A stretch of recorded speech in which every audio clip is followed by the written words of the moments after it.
karena insyaallah taala kita akan bersama-sama sedikit ya, bukan membongkar tuntas ya, bukan mengupas tuntas, tapi sedikit saja kita membaca sebagian dari buku yang ada di tangan kita.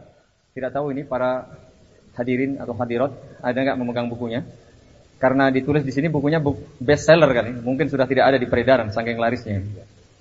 Judul bukunya adalah Andai Aku Tidak Menikah Dengannya. Ditulis oleh Syekh Dr. Syafiq Reza Basalamah. Ya. Tentu saja beliau lebih tahu dan lebih pas ketika mengupas buku ini. Namun tiada salahnya apabila pada siang hari ini kita bersama-sama sedikit mengambil faedah dari buku ini. Tiada rotan akar pun jadi, barangkali demikian pepatah mengatakan. Nah, kalau tadi dikatakan buku ini diantaranya sebagai salah satu pembelaan kepada kaum hawa, kepada kaum wanita. Tapi memang benar demikian. Dan sepintas saya memang belum membaca sepenuhnya. Sepintas saya baca, sesungguhnya buku ini mungkin salah satu di antara buku yang wajib dibaca oleh para suami atau para calon suami. Jadi justru menurut saya ini buku yang hendaknya dijadikan salah satu referensi bagi para lelaki yang sudah terlanjur menjadi suami atau yang masih punya keinginan menjadi suami. Jadi yang tidak punya keinginan menjadi suami yang nggak usah membaca. Begitu pula, ini penting untuk dibaca bagi kaum wanita yang sudah terlanjur menjadi istri atau barangkali masih punya asa, masih punya harapan kira-kira nanti saya menjadi istri atau tidak ya. Nah, silakan baca buku ini. Dan subhanallah, buku ini dikemas dengan bahasa yang sangat mudah, dengan bahasa yang sangat sederhana, dengan bahasan-bahasan ringkas, bahasan-bahasan yang sederhana, tetapi salah satu keistimewaan beliau dengan bahasa-bahasa yang sedikit nyastra begitu ya, bahasa-bahasa puitis, sehingga biasanya kaum wanita suka membacanya. Nah, bagi para suami, ada nggak ini yang sudah menjadi suami? Masya Allah, 2000 orang nggak ada yang jadi suami ini? Masya Allah, ada 2000 orang nggak? Sudah menjadi suami belum mas? Belum? Pengen nggak jadi suami? Pengen? Baca buku ini. Ya. Jadi kalau pengen menjadi suami atau terlanjur menjadi suami, silahkan salah satu hadiah istimewa nanti buat istri. Ya, jangan calon istri, khusus bagi istri. Ya, kalau calon istri jangan dikasih. Ya, khusus bagi istri silahkan. Ya, kasih hadiah salah satu bukunya ini. Anda nggak usah bercerita, Anda nggak usah memberi nasihat. Ya, kasihkan sebagai hadiah, silahkan dibaca. Atau sebaliknya, bagi para istri, ini buku yang juga sangat bagus sebagai hadiah bagi suami. Sebagaimana tadi di awal saya katakan, justru buku ini lebih menekan pada pihak suami untuk menjadi suami yang baik. Tetapi istri juga harus paham bagaimana seharusnya dia menjadi seorang istri. Inti dari pembicaraan di buku ini adalah yang pertama, seorang suami hendaknya tahu betul karakter seorang istri, karakter seorang wanita. Sehingga dia bisa memperlakukan wanita sebagaimana seharusnya, sebagaimana mestinya. Ini yang inti poin atau poin yang paling utama dalam buku ini. Sebaliknya, bagi kaum wanita, khususnya bagi para istri atau yang hendak menjadi seorang istri, buku ini harus dibaca. Mengapa? Karena memberitahu Anda sesungguhnya wanita itu kayak apa. Nah, ini banyak wanita yang kadang-kadang tidak sadar ya akan karakter dirinya, sehingga sulit. Ya, makanya ini penting. Saya sadar sebagai wanita begini, lalu suami tahu, oh saya harus memperlakukan istri demikian dan demikian. Itu inti dari isi buku ini. Kemudian, tentu saja rangkaian isi buku ini beliau mengawali ya dengan beberapa pengantar. Nah, sebelum saya menyampaikan sebagian dari yang disampaikan oleh Syekh Dr. Syafiq Reza Basalamah, maka saya ingin mengingatkan kembali kepada kita semuanya, betapa sering kita membaca buku, betapa sering kita pengajian, betapa sering kita mengikuti pelatihan, ya, entah ini kaitannya dengan ibadah atau rumah tangga atau apa, tapi aplikasinya kadang-kadang jauh. Mengapa? Barangkali ada satu poin penting yang terlupakan dari kesadaran kita setiap hari, yaitu apa? Fungsi, tugas utama kita sebagai manusia itu untuk ibadah kepada Allah Subhanahu wa taala. Ini yang harus selalu disadari. Apapun langkah, aktivitas, gerak, bahkan diam kita, hendaknya selalu kita sadari bahwa kita ini ditugasi, diciptakan oleh Allah Subhanahu wa taala untuk beribadah. Bukan untuk jualan, ya, bukan untuk bicara, bukan untuk datang pengajian, bukan untuk cari kesenangan, bukan ini, bukan. Tapi semata-mata untuk beribadah kepada Allah Subhanahu wa taala. Ini yang sering dilupakan. Ketika kuliah, lupa kalau kuliah itu ibadah, sehingga mungkin begini begitu melanggar ajaran Islam. Ketika jualan, lupa kalau jualan itu ibadah, bagian dari rangkaian ibadah, sehingga lupa berjualan dengan tidak jujur. Ketika berumah tangga, lupa bahwa rumah tangga itu bagian dari ibadah, sehingga lupa, lalai dari tugas bagaimana saya beribadah dengan berumah tangga. Ketika ini dan itu, menjadi pejabat, menjadi rakyat, menjadi penguasa, kadang lupa, sehingga menghalalkan segala cara keluar dari rel yang disyariatkan oleh agama kita. Ini yang perlu dan harus selalu diingat sebelum kita melakukan apa saja. Termasuk kaitannya dengan setiap kita yang menjadi istri, setiap kita yang menjadi suami, atau siapa saja yang ingin melangkah ke jenjang pernikahan, menjadi seorang suami atau menjadi seorang istri. Nah, tentu saja ketika kita bicara ibadah, maka tentu saja tidak akan terlepas dari ajaran agama kita, yaitu agama Islam yang kita cintai. Nah, kaitannya dengan bagian dari perjalanan hidup seseorang di dunia ini, yaitu menikah, maka sadarilah bahwa menikah itu bagian dari ibadah. Bukan sekedar kebiasaan adat umumnya atau fitrah saja, tapi itu sebuah ibadah. Kalau kita sudah sadar itu sebagai ibadah, tentu kita akan berupaya melakukan itu dengan sebaik-baiknya. Syarat ibadah ada dua agar diterima oleh Allah Subhanahu wa taala. Mesti ikhlas lillahi ta'ala dan mesti benar sesuai dengan tuntunan Nabi kita Muhammad sallallahu alaihi wa alihi wasallam. Jamaah pengunjung Islamic Book Fair yang saya muliakan rahimani wa rahimakumullah. Baik, kita lihat sebagian saja di awal bahwa yang namanya hidup adalah sebuah perjuangan yang harus dibekali dengan dua senjata utama yang tidak boleh lepas dari setiap kita seorang muslim yang beriman, yaitu syukur dan sabar. Termasuk ketika seseorang memasuki mahligai rumah tangganya. Tentu saja tugas ibadah yang begitu berat tidak meniadakan bolehnya kita bersenang-senang, bersukacita di dunia ini. Bahkan ketika kita bersenang, bersukacita pun bisa bernilai ibadah apabila di dalam dua bingkaian ikhlas dan ittiba, benar sesuai dengan tuntunan Rasulullah sallallahu alaihi wasallam. Kata Syekh Dr. Syafiq Basalamah bahwa dunia ini, beliau menyetir sebuah hadis, "Inna dunya mal'unatun." Sesungguhnya dunia ini tercela, terlaknat, mal'unun fiha, semuanya tercela. Ya, tidak ada yang baik illa zikrullah, kecuali berzikir kepada Allah. Kemudian wa ma wala, dan segala hal yang bisa mengarahkan seseorang berzikir kepada Allah, wa alimun aw muta'allimun, orang alim berilmu atau orang yang selalu belajar mencari ilmu. Kalimat di sini bahwa yang perlu kita garis bawahi, dunia ini pada asalnya terlaknat, dijauhkan dari rahmat Allah Subhanahu wa taala, kecuali apa? Zikrullah. Kaitannya dengan rumah tangga, kaitannya dengan pernikahan, hubungan suami istri, maka jadikanlah itu sebagai zikrullah, bagian dari ibadah, agar kehidupan rumah tangga kita bukan termasuk bagian yang dilaknat oleh Allah Subhanahu wa taala. Kemudian kita juga diingatkan oleh Allah Subhanahu wa taala, ya ayuhan nas, inna wa'dallahi haq, wahai umat manusia, sungguh janji Allah itu benar. Fala taghurrannakumul hayatud dunya, jangan sekali-kali kehidupan dunia ini memperdaya kalian. Wala yaghurrannakum billahil gharur, dan jangan ada satupun yang bisa membuat kalian terpedaya lalai dari zikir kepada Allah Subhanahu wa taala. Dan tentu saja bagian dari zikir kita kepada Allah Subhanahu wa taala ketika seseorang lisannya selalu berzikir kepada Allah, bersyukur kepada Allah. Kapan seseorang bisa bersyukur kepada Allah? Dalam sebuah hadis juga yang disebut oleh beliau, ad-dunya mata'un. Dunia ini adalah perhiasan, kesenangan. Wa khairu mata'iha, dan kesenangan, perhiasan terbaik di dunia ini bukan baju yang mewah atau bukan perhiasan yang mahal harganya, bukan.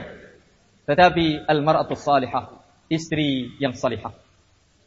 Apalah artinya seorang wanita dibungkus dengan baju yang mahal, yang mewah, perhiasan yang luar biasa mencoloknya, tapi kalau hatinya, dirinya kerdil, dirinya orang-orang yang tidak bernilai di sisi Allah, tidak ada gunanya. Oleh karena itulah kata Rasulullah sallallahu alaihi wasallam, "Ad-dunya mata'un wa khairu mata'iha al-mar'atu salihah."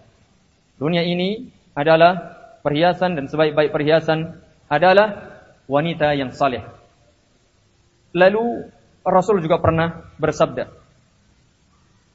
ketika beliau ditanya harta terbaik, maka beliau menyatakan, "Afdaluhu lisanun dzakir." Kepemilikan harta, sesuatu yang terbaik yang dimiliki oleh seseorang ketika dia mempunyai lisan, mulut yang selalu berzikir kepada Allah Subhanahu wa taala, wa qalbun syakir, hati yang selalu bersyukur.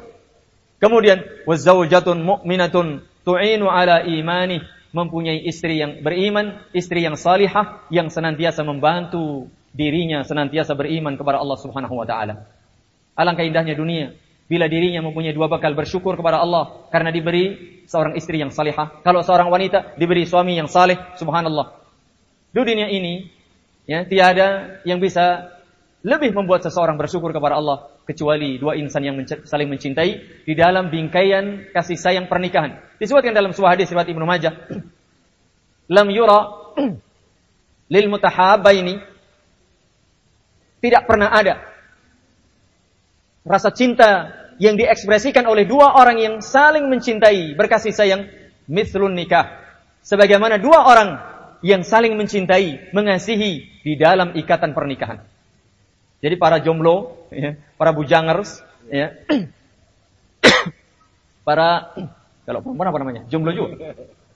Para jomblowati dan juga bujangerswati, ya. Kalau Anda mempunyai cinta dan hidup tanpa cinta, itu hambar. Maka ekspresikan cinta itu di dalam nikmat yang tertinggi, yaitu pernikahan. Itu yang menyebutkan Rasulullah sallallahu alaihi wasallam. Manusia terbaik, manusia yang ucapannya benar dan dibenarkan.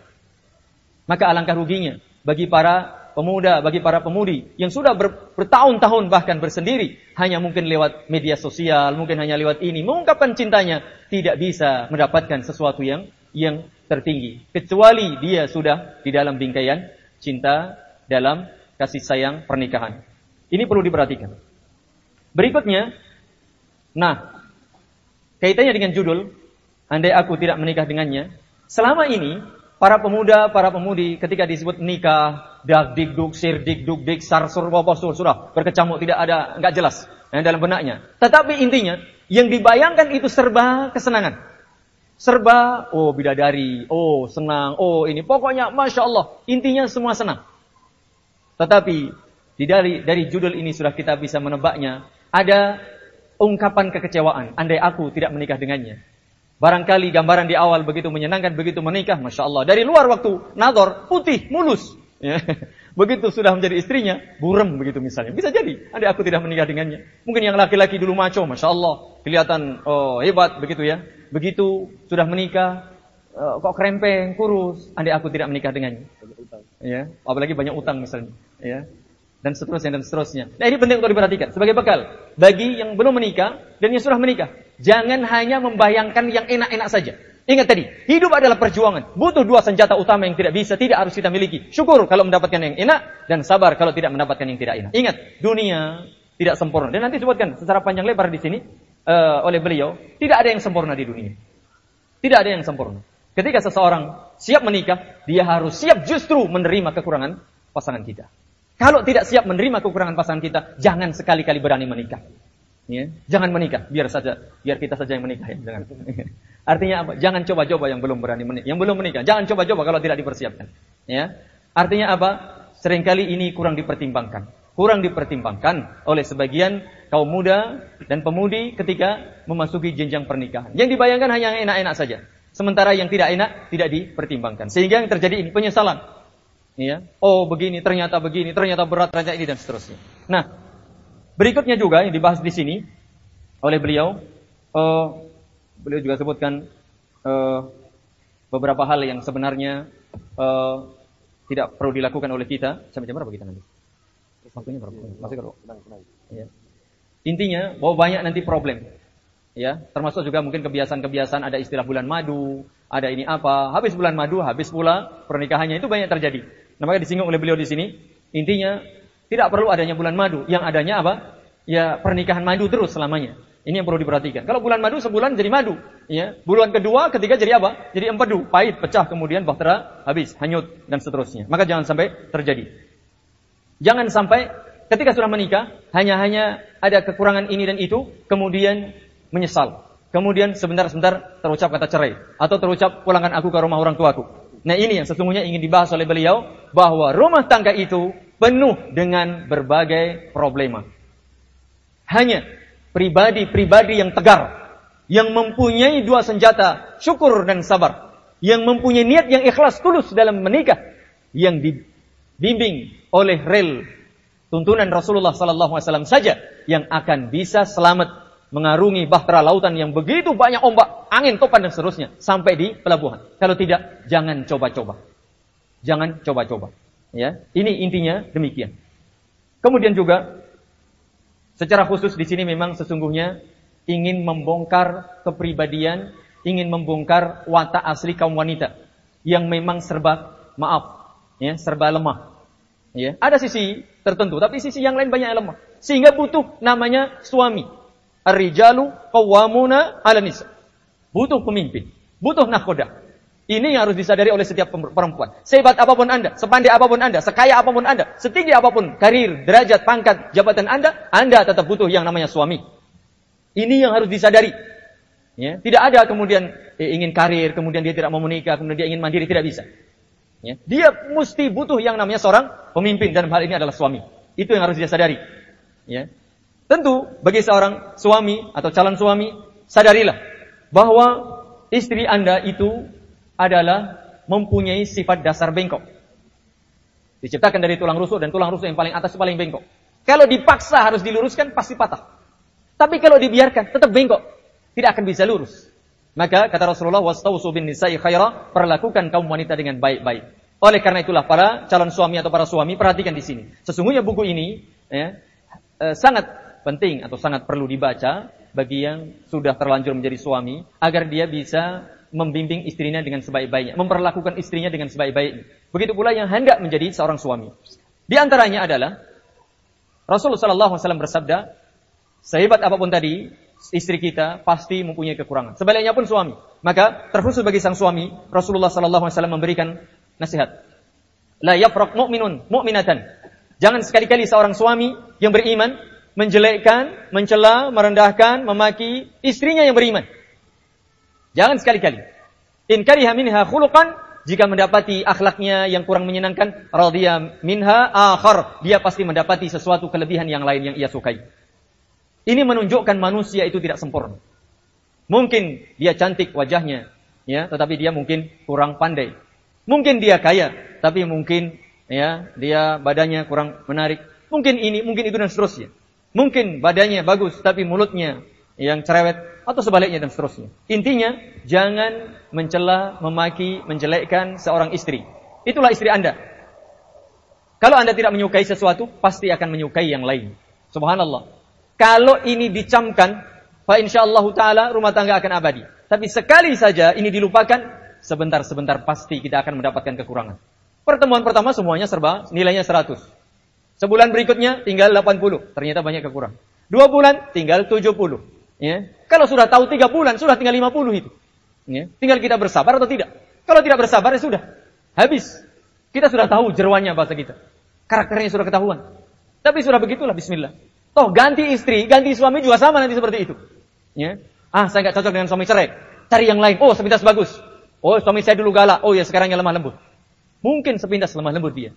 Sebulan 100. 2 bulan 80. Ya. 3 bulan setelah itu 50. Sama juga, cerai lagi. Mungkin menikah 10 kali, 20 kali pun akan sama kasusnya. Karena tidak ada yang sempurna dalam kehidupan dunia ini. Termasuk suami, termasuk istri.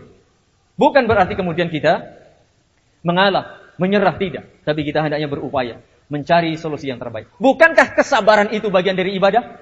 Seringkali tadi kita tekankan, pengennya kita senang saja. Ya, duitnya oke, suaminya oke, semuanya jabatannya tinggi, duitnya banyak, rumahnya 10, semuanya mobilnya 15, ya, karirnya semuanya, pokoknya serba keturutan deh. Semua yang diinginkan serba nyaman. Tidak ada hidup seperti ini. Kalau pengen seperti ini di akhirat, nanti di surga.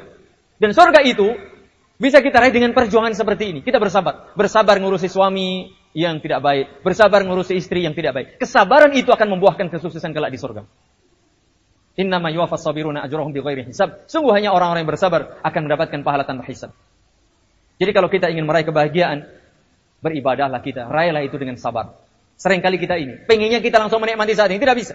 Tidak bisa. Mesti harus ada kesabaran. Baik suami, apalagi istri. Nah, ini juga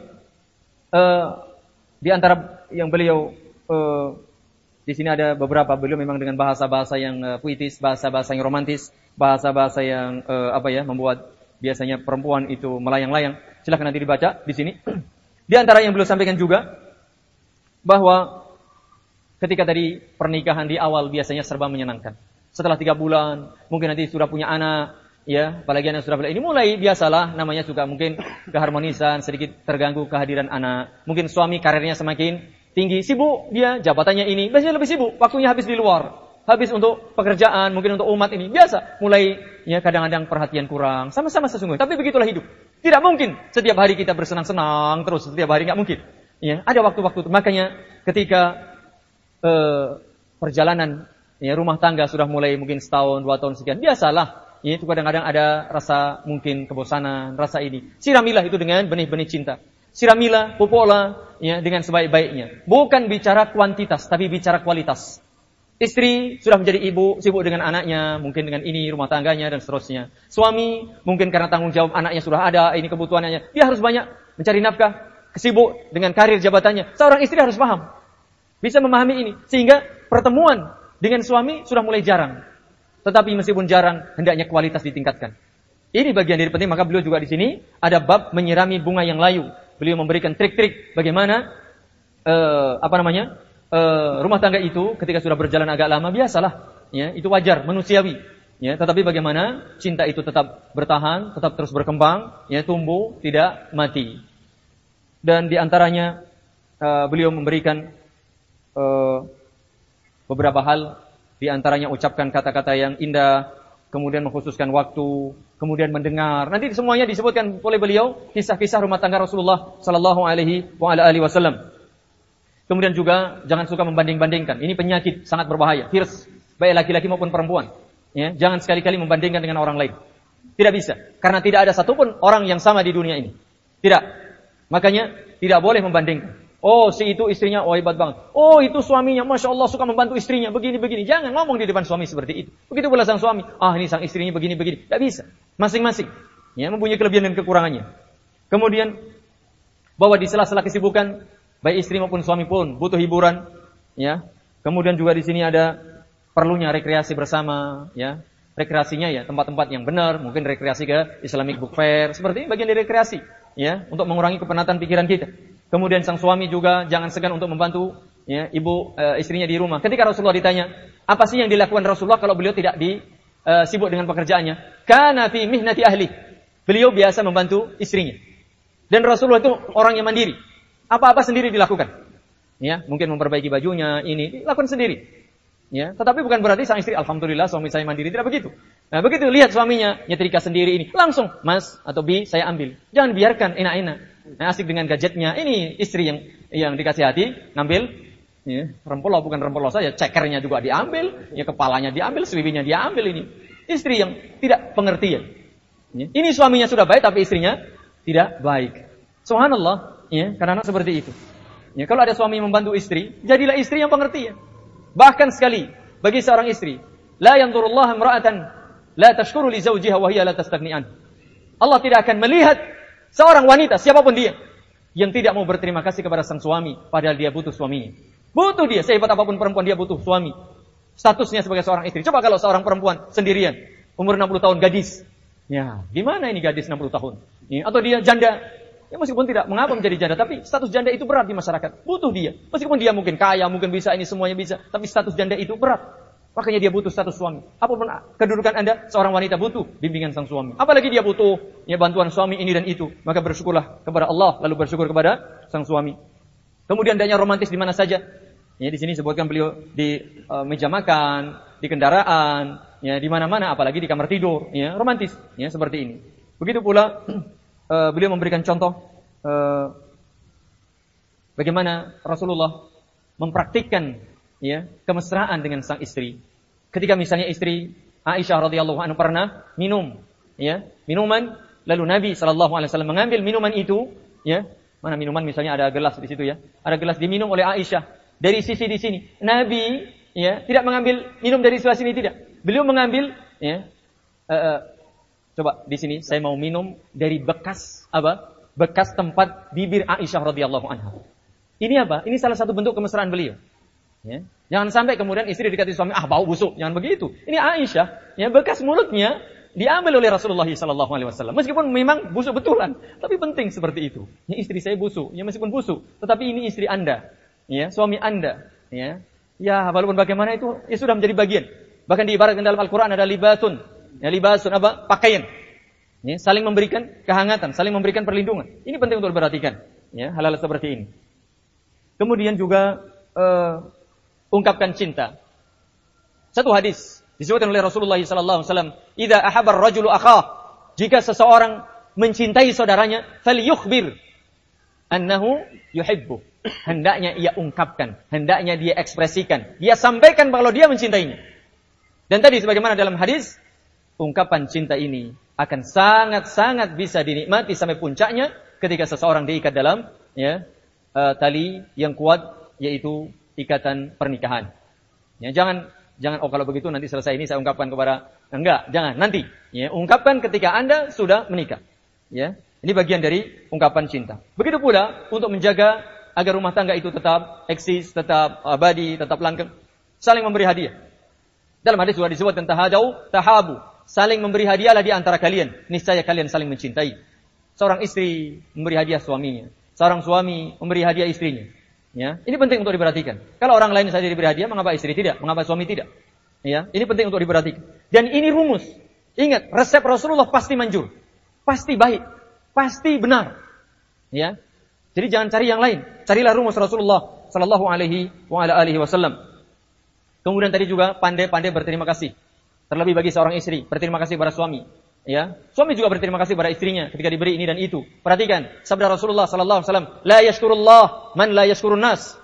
Tidak akan bisa bersyukur kepada Allah orang yang tidak mau berterima kasih kepada orang lain. Apalagi seorang istri tadi diancam keras oleh Allah Subhanahu wa taala, tidak dilihat pada hari kiamat kelak. Pandai-pandailah bersyukur, pandai-pandailah berterima kasih kepada sang suami atau kepada sang istri apabila telah memberikan kebaikan kepada Anda. Bagi sang suami, ingat, istri Anda bukan pembantu, beliau juga mengingatkan. Betul memang, wal mar'atu ra'iyatun fi baiti zawjiha. Seorang wanita itu pemimpin di rumah suaminya. Besok akan dimintai pertanggungjawabannya. Memang urusan tetek bengek kayak memasak, mencuci, ya urusan baju suami, anak-anak, semuanya memang. Masya Allah. Itu pekerjaan seorang istri. Dan ingat, itu profesi. Tetapi kalau kita lihat di daftar, di formulir atau di daftar list, ya, mungkin sensus penduduk, kayaknya belum ada deh profesi Anda sebagai ibu rumah tangga. Padahal ini profesi terbaik bagi kaum wanita. Profesi terbaik bagi kaum wanita apa? IRT. Ibu rumah tangga. Bukan apa namanya itu? Bukan KRT. Apa yang sekarang yang sedang ngetren itu apa? RT belakangnya. Bukan pembantu namanya. Apa namanya? Asisten, ART. Asisten rumah tangga sekarang. Ya. Iya betul itu. Namanya bukan pembantu rumah tangga, bukan PRT, tapi ART, asisten rumah tangga. Biar keren. Ya. Itu menjadi profesi. Mengapa? Ya, IRT tidak menjadi profesi. Aneh bin ajaib. Kalau saya jadi presiden, insyaallah itu tak kasih profesi ini IRT. Ya, ada profesi itu. Ya, profesi keren, gajinya gede. Ya, siapa itu? Ibu rumah tangga. Ya, dan itu mestinya jadi cita-cita setiap akhwat, cita-cita sebagai setiap muslimah. Saya ingin menjadi profesi terbaik di muka bumi. Siapa itu? Menjadi ibu rumah tangga. Ya. Kemudian juga bagi sang suami, kalau tadi istri Anda bukan pembantu, hendaknya dibantu tadi ya. Karena fi mihnati ahli, Rasulullah pun tidak segan. Rasulullah itu manusia paling tinggi derajatnya, paling bertakwa, paling mulia, paling hebat di dunia ini. Tidak ada satupun manusia, makhluk bahkan yang melebihi kehebatan Rasulullah sallallahu alaihi wasallam. Makanya kalau ada konon katanya orang mengatakan Nabi tidak dijamin masuk surga, ini aneh, ucapan aneh bin ajaib, bin ngawur, bin nyeleneh, bin gak beres pokoknya. Ya. Nabi itu manusia jelas dijamin masuk surga. Ya. Gak mungkin Nabi tidak dijamin masuk surga, sementara orang yang lain dijamin masuk surga. Aneh bin ajaib, ungkapan-ungkapan seperti ini. Kita bela akidah Islam yang benar, ya, bahwa Nabi dijamin masuk surga. Manusia terbaik, bahkan makhluk terbaik, tidak segan, tidak malu membantu istrinya. Mungkin masak, mungkin mencuci, mungkin menyetrika, mungkin menyapu. Jangan segan, jangan malu. Apalagi di sini nggak ada yang jadi presiden. Jadi panglima juga nggak ada. Jadi bupati pun nggak ada. Mengapa segan Anda? Ya. Seandainya pun jadi presiden, tetap membantu istrinya. Ya. Saya insya Allah kalau jadi presiden tetap membantu istri saya. Ya. Ini seandainya, begitu. Kalau di sini kalimatnya andai aku tidak menikah dengannya. Ya. Pakai andai-andai, tidak mengapa. Andai sebuah cita-cita. Andai-andai yang tidak boleh adalah andai-andai penyesalan sesuatu yang sudah berlalu. Kemudian juga, ingat, bagi sang suami, sehebat apapun istri Anda. Oh, cantik, kaya, pandai, keturunan mulia, agamanya baik, akhlaknya baik. Semuanya ahli ibadah semua. Tapi ingat, dia bukan bidadari di surga. Pasti dan pasti punya kekurangan dan kelemahan. Apalagi dia seorang wanita. Kullu bani Adam khata'. Setiap manusia banyak salah dan dosa.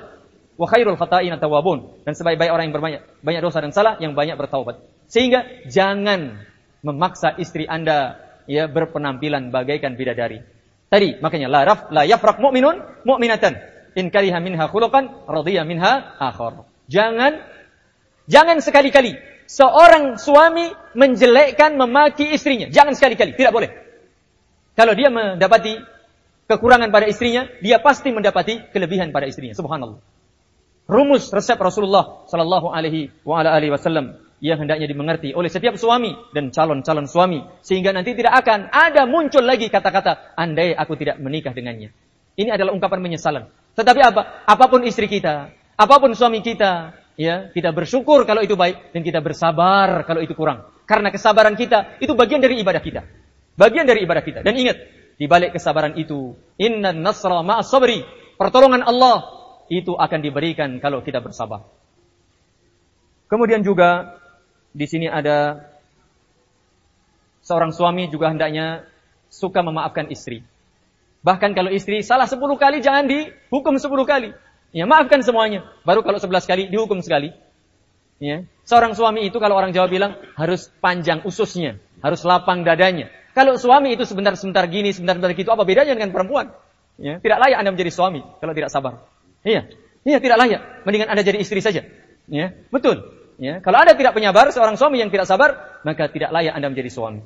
Ya, karena memang perempuan itu bikin ulahnya itu bikin laki-laki tidak sabar. Betul. Enggak percaya? Buktikan. Ya. Sekarang juga, ini pernikahan masal tidak apa-apa. Ya. Jadi apa? Memang begitu. Perempuan memang begitulah perempuan. Ya. Ingat bahwa suami harus bekal dari sabar. Kemudian juga jangan mencari-cari kesalahan. Jangan mencari-cari kesalahan istri. Enggak usah dicari, itu sudah banyak salahnya. Ya, enggak usah dicari-cari. Ya, sudah terlalu banyak ya salahnya. Maka maafkanlah istri Anda.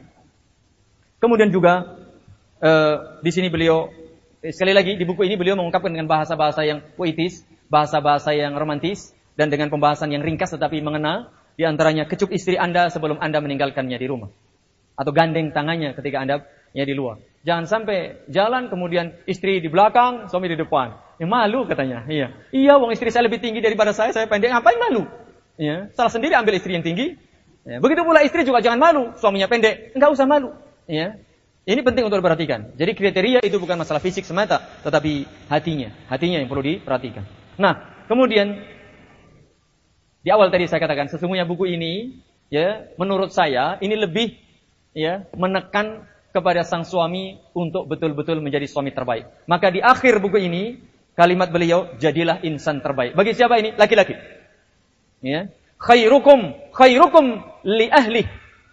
Laki-laki terbaik adalah laki-laki yang paling baik kepada istrinya. Bukan laki-laki yang mempunyai pasukan, bukan menjadi presiden, bukan menjadi karirnya tinggi, bukan. Tapi laki-laki terbaik ketika dia memperlakukan sang istri dengan sebaik-baiknya. Itulah laki-laki terbaik. Oleh karenanya, sekali lagi buku ini perlu dibaca. Ya tentu saja dengan segala kekurangannya barangkali ada 1-2 hal, tetapi secara umum sangat bagus. Apalagi ditulis oleh salah seorang doktor. Beliau doktor jurusan dakwah dan alumnus Islamic University of Madinah, Saudi Arabia. Dan barangkali sebagian sudah ada yang bisa melihatnya. Di antara kajian tentang buku ini, beliau sampaikan sendiri. Bisa dilihat mungkin di YouTube ya, atau di YouFit ya, mungkin ada. Ya silakan dilihat dan tentu lebih mengena. Tapi paling tidak pada siang hari ini, intinya ketika kita hendak menikah atau sudah terlanjur menikah, bekalilah ya tadi niatkan untuk ibadah kepada Allah. Dan ibadah itu mesti harus ada 2, ikhlas karena Allah dan benar cara beribadahnya. Dan ketika sudah melakukannya harus punya senjata amunisi yang tidak boleh hilang. Apa itu? Syukur dan sabar. Syukur kalau istri kita, suami kita baik, bersyukur kepada Allah, berterima kasih kepada pasangan kita. Kalau kekurangan, kita bersabar, ya, karena sabar itu salah satu ibadah terbesar adalah bersabar kepada Allah atas segala yang diberikan kepada kita.